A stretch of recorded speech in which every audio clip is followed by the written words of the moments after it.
1. Good afternoon, everyone, and welcome to the CIP committee meeting on January 12th at 4:04. Thank you for joining us, and call the order at 4:04 and land acknowledgement. So Karen, are you going to help us with this today? I am, yeah. Okay, terrific. Thank you. So today we acknowledge that the sacred land on which Smith Falls is now located has been a site of human activity for over 10,000 years and is rich in Indigenous history. This land is the ancestral and unceded territory of the Algonquin Anishinaabe Nation. We are grateful to the Algonquin ancestors who cared for the land and water in order that we might meet here today. We are also grateful to the Algonquin people for their contribution in the making of the Rideau Canal, which runs through Smith Falls. We are mindful of the broken covenants and the need to reconcile with all our relations. Together, may we care for this land and each other, drawing on the strength of our mutual history of nation building through peace and friendship, being mindful of generations to come. Thank you. Approval of the agenda. Can I get someone to approve the agenda today? Julia, thank you. And a seconder. Karen, all in favor? Thank you. Passed. Adoption of the minutes. So Community Improvement Plan Evaluation Committee, the minutes of December the 15th.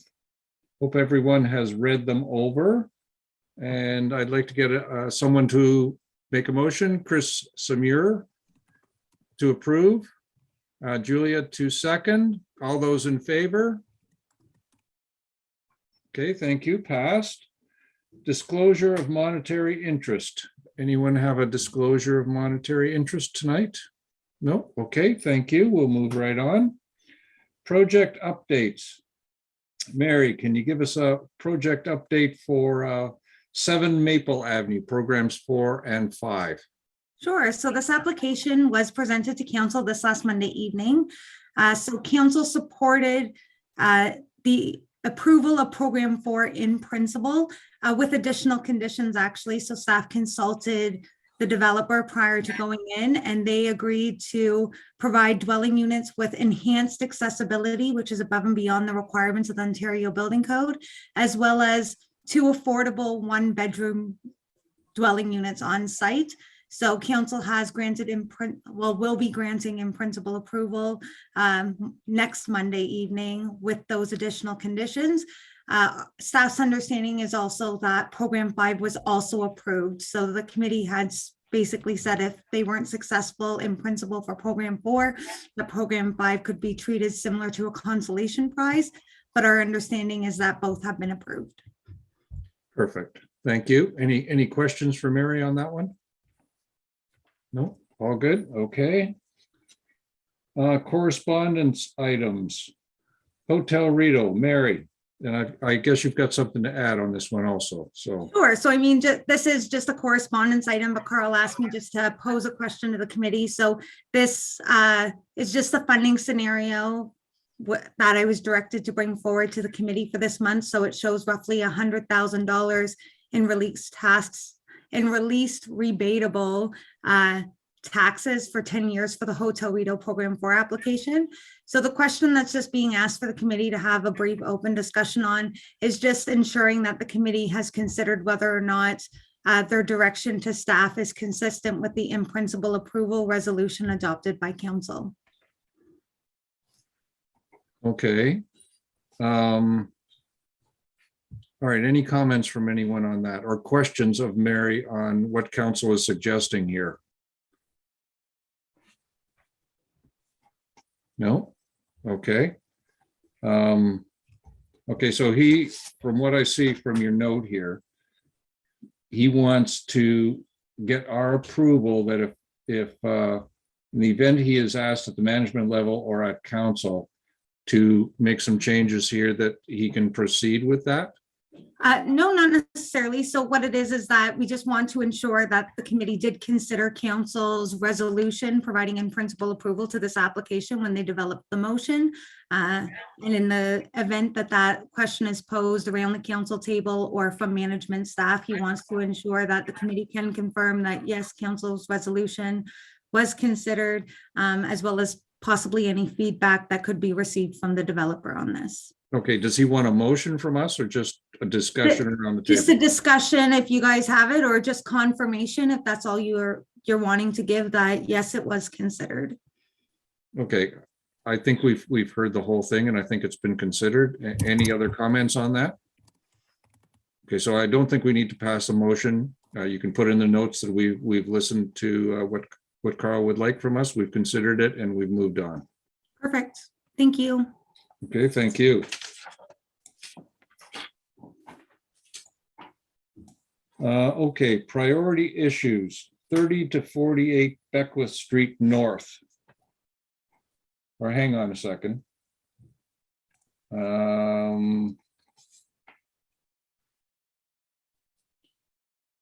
I guess I was going to ask a question regarding Hotel Rito. And that is, I hope everyone got the notes on the $100,000 and the division of the $100,000. Was there any questions on that table at all? No? Okay, let's move on then. Priority issues, 30 to 48 Beckwith Street North, Program 3. Mary? Perfect. So just to confirm before I get started on particulars of the program, Irv did ask me to give you a recap of the amount of funds we have available to fund CIP applications at this moment in time.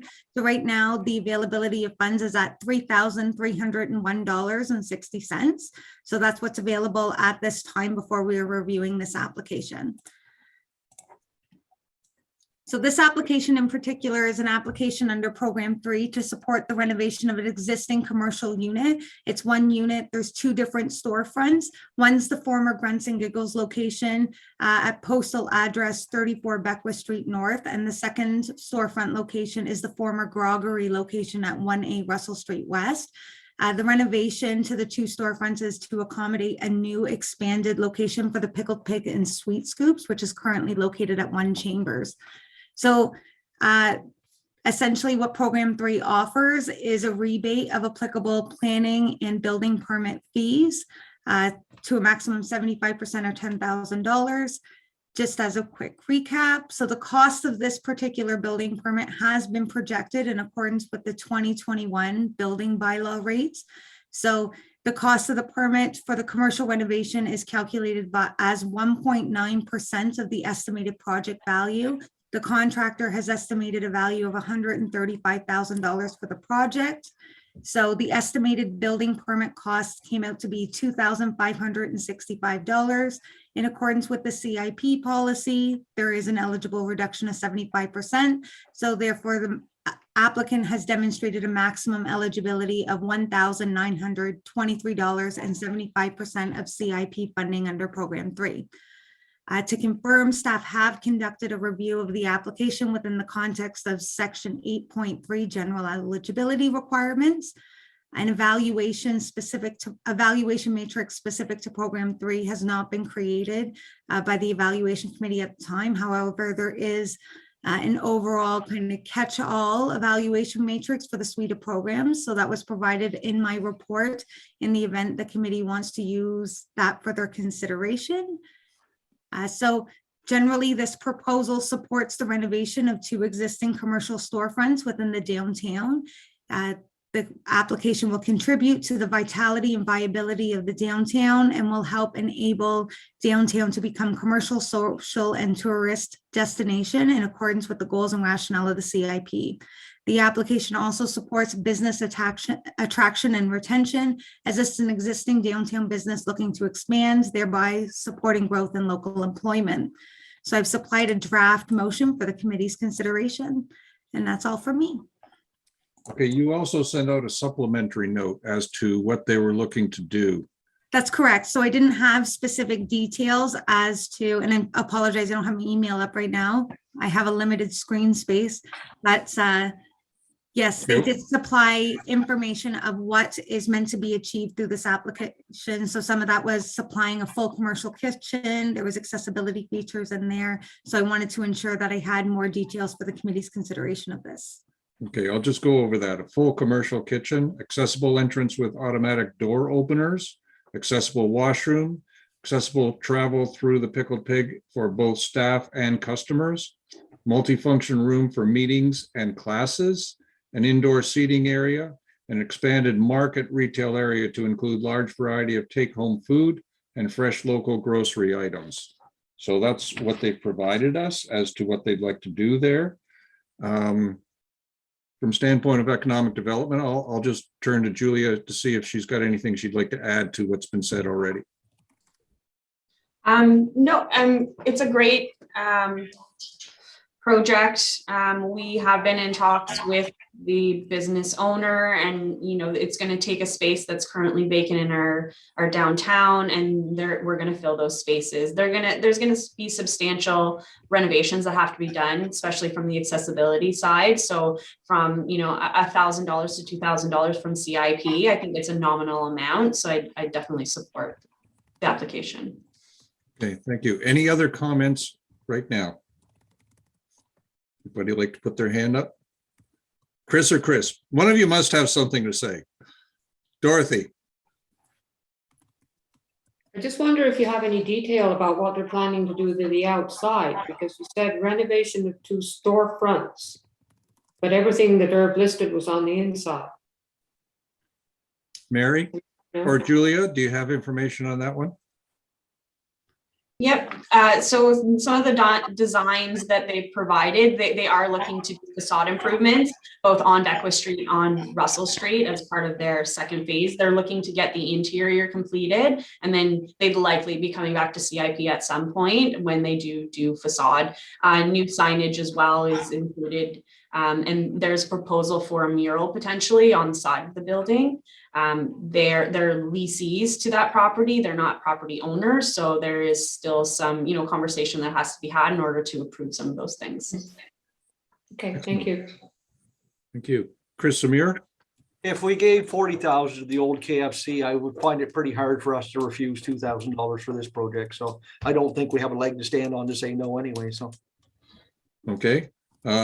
Chris McGuire? Good. Okay. Karen?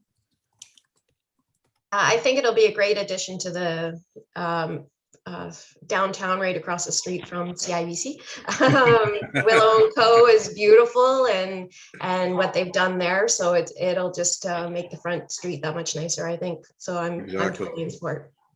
Exactly. Chris I Samir? think we could keep the grunts and giggles sign, though. It's kind of a heritage mountain. It's interesting. Historical, if nothing else. Okay. A motion was put on the table that we could support. And if someone would like to just move that we accept this motion, we can start moving. Chris Samir and a seconder. Karen, all in favor of this motion? Okay, thank you. Everyone approves. And we'll move that forward. We didn't even need a recorded vote, Irv. Isn't that great? It's different. I can't believe it. That's all good. Okay. All right. Roundtable. Let's start with Karen. Anything to add for today? No, I don't have anything. Thanks. Okay, thank you. Chris Samir? I think we're just about out of funds anyway, so I don't know what will happen if we'll take a moratorium, or I can hardly wait for program 4 to be reevaluated now that the province is giving, or you're paying 50 on a multi-residential property, you're paying half of what everybody else is paying in the downtown core, including the Ian Miller's property above the tap house and things like that. It's almost unfair for us to give further for the Hotel Rito and the old medical center to give further tax cuts. It just doesn't seem fair to me. So, Okay. I think Mary's going to bring us up to date as to where the project is to look at the new CIP, but I'll leave that for a second. Julia, anything to add? Not much. I know that we have been contacted by a few other business owners in the downtown. So as much as everyone may want to take a hiatus, there may be a few more applications coming forward. Okay, thank you. Chris McGuire, anything to add? Yeah, I guess just in the sense of we've got about $1,000 left, so one more sign application and we're done. So yeah, I guess that's if you've got a sign out there you want to get done, now's the time.